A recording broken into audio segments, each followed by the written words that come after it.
Halo teman-teman, selamat datang kembali di channel Denpor Media. Kali ini saya akan mengulas secara jujur berdasarkan pengalaman pribadi saya, yaitu laptop HP 14 dengan serinya itu EM0014AU.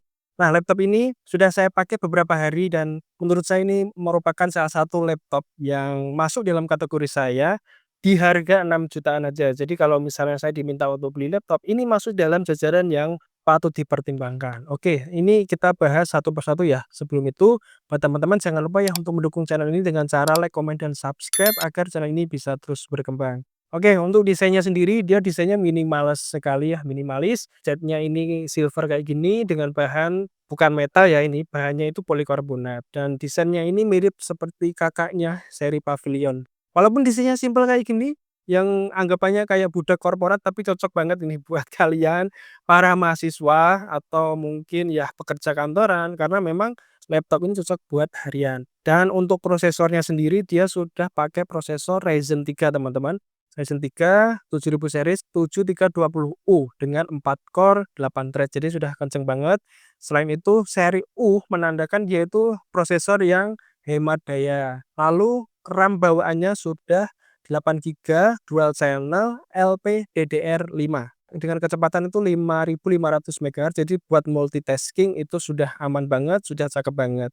Dan RAM 8 GB untuk sekarang ini sudah menjadi standar wajib ya. Jangan beli yang 4 GB karena kurang banget.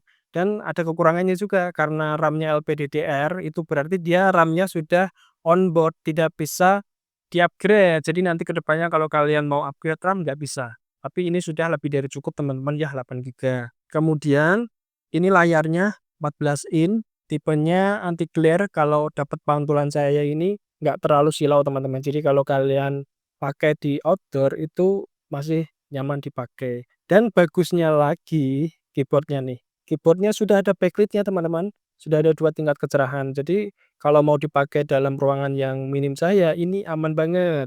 Kemudian trackpad-nya ini luas tapi di posisinya di bagian tengah ya. Jadi kalau kalian sudah terbiasa pakai laptop dengan trackpad yang agak ke samping, ini perlu dibiasakan sedikit, nggak perlu jadi problem sih. Nah untuk grafiknya yang bagusnya lagi kalau kalian beli laptop dengan prosesor AMD, GPU-nya atau VGA-nya sudah oke banget ya, walaupun GPU on board. Dan ini sudah saya coba buat, apa namanya, render video pakai Capcut, itu sudah bagus banget teman-teman ya. Jadi kalau kalian biasa untuk ngedit-ngedit, untuk bikin konten, ini sudah cukup banget ya. Tipis-tipis ngedit pakai ini juga oke. Lalu untuk gaming juga oke banget. Gaming walaupun gaming yang nggak berat-berat banget kayak misalnya Dota 2, Valorant, kemudian Counter Strike, GTA itu juga bisa. Bahkan Genshin Impact juga bisa teman-teman. Sudah banyak yang mengulas kayak gitu. Karena saya bukan gamer dan kegiatan berat yang biasa biasa saya lakukan itu paling yang ngedit render video. Jadi kayak gitu. Untuk baterainya sendiri standar sebenarnya. Cuman karena dia pakai prosesor yang seri U atau hemat daya, jadi ini cukup awet. Untuk baterainya sendiri dia dibekali dengan 41 watt hour teman-teman ya. Dan untuk kelengkapan port ini sudah cukup lengkap, bukan yang istimewa tapi sudah lengkap. Misalnya nih, di bagian samping sini sudah ada portnya USB Type A dengan port USB 3.5 Gen 1. Kemudian ini ada port HDMI, kemudian di sampingnya lagi ada port Type-C, tapi untuk port Type-C-nya dia belum mendukung display out dan power delivery. Jadi kalau mau buat ngecas belum bisa teman-teman. Lalu di bagian sini ada combo audio jack. Lalu di bagian sampingnya dia ada port untuk ngecas, DC in dan juga port USB Type A-nya lagi. Nih, ada yang kurang nih, menurut kalian apa? Biasanya di sini ada port untuk SD card, jadi nggak ada teman-teman, sama port LAN, jadi nggak ada. Jadi itu patut dipertimbangkan ya. Tapi bagi saya sudah nggak perlu masalah lagi ya, karena ini wifi-nya sudah kenceng, Bluetooth-nya dia pakai Bluetooth 5.3 teman-teman, jadi sudah lebih dari cukup. Dan untuk penyimpanannya dia sudah dibekali dengan SSD NVMe setengah tera atau 512 GB. Dia SSD-nya sebenarnya Gen 4, cuman karena motherboard-nya belum support, jadi dia berjalan di Gen 3. Tapi walaupun seperti itu, Gen 3 sudah sangat kenceng banget teman-teman daripada kalian pakai SSD SATA atau apalagi hard disk. Nah itu, jadi laptop ini mantap banget. Selain itu juga dia ringan banget teman-teman. Ini bobot laptopnya kalau ditimbang sekitar 1,3 berapa gitu, anggaplah 1,4 kilo ya. Dan kalau ditambah charger, dia cuma 1,5 kilo aja. Jadi ditaruh di slipcase atau di tas itu nyaman banget, nggak membebani pundak kalian, kayak gitu. Itu harganya 6 jutaan aja. Kalian bisa langsung cek di deskripsi atau pojok kiri bawah ya, nanti kalian dapat harga berapa, tergantung promonya ya teman-teman. Nah kayak gitu.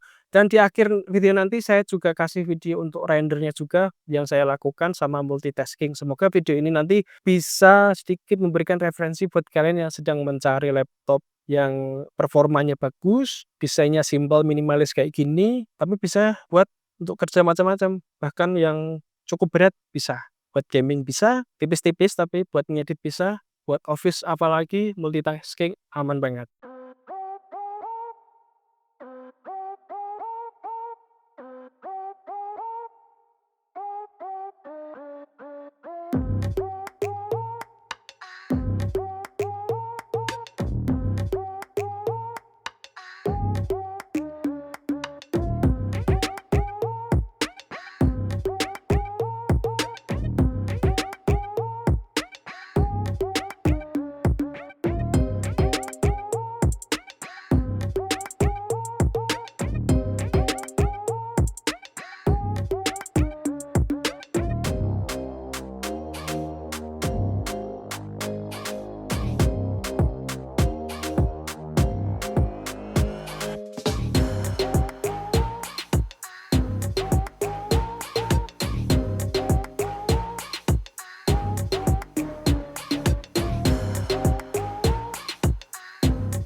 Nah, teman-teman di sini saya akan coba untuk kita pakai laptopnya ini untuk multitasking ya. Ini untuk sebelum dipakai itu penggunaan RAM-nya, ini RAM bawaannya itu kan 8 GB ya, sudah kepotong sama untuk GPU-nya, GPU internalnya, terpakai 2,9 GB dari 7,2 ya. Kemudian kita coba multitasking untuk kebutuhan browser, kemudian untuk Office ya, ini yang biasa saya pakai. Apakah laptop ini mampu untuk dipakai kegiatan seperti itu? Kita coba dulu. Pertama kita buka browsernya dulu aja. Tentu saja biasanya kalau saya buka browser, itu yang pertama kita pasti buka YouTube.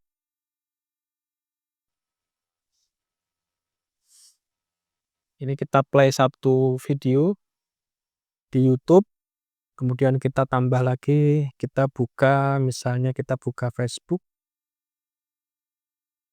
kemudian kita juga buka berita ya. Kita buka berita, kemudian kita buka lagi WA web biasanya.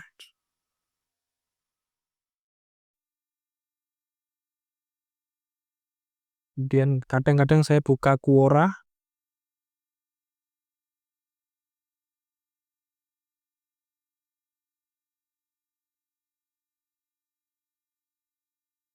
Ini total ada ini ya teman-teman. 1, 2, 3, 4, 5, 6, ada 6 tab. Kita lihat penggunaan RAM-nya dulu. Untuk penggunaan RAM-nya sudah mencapai 5 GB. Berarti sisa 2,2 ya. Kita tambah lagi ini, misalnya kita mau buka Office, Microsoft Word.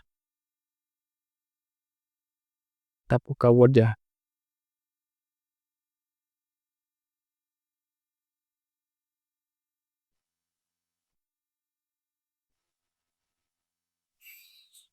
Kita coba untuk ngetik. Penggunaan RAM-nya berapa? Penggunaan RAM-nya 5,6, berarti masih sanggup.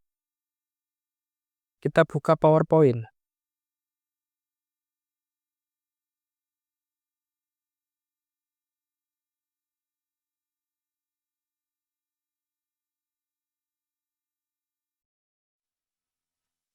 Oke, ini kita coba buka contoh PowerPoint ya.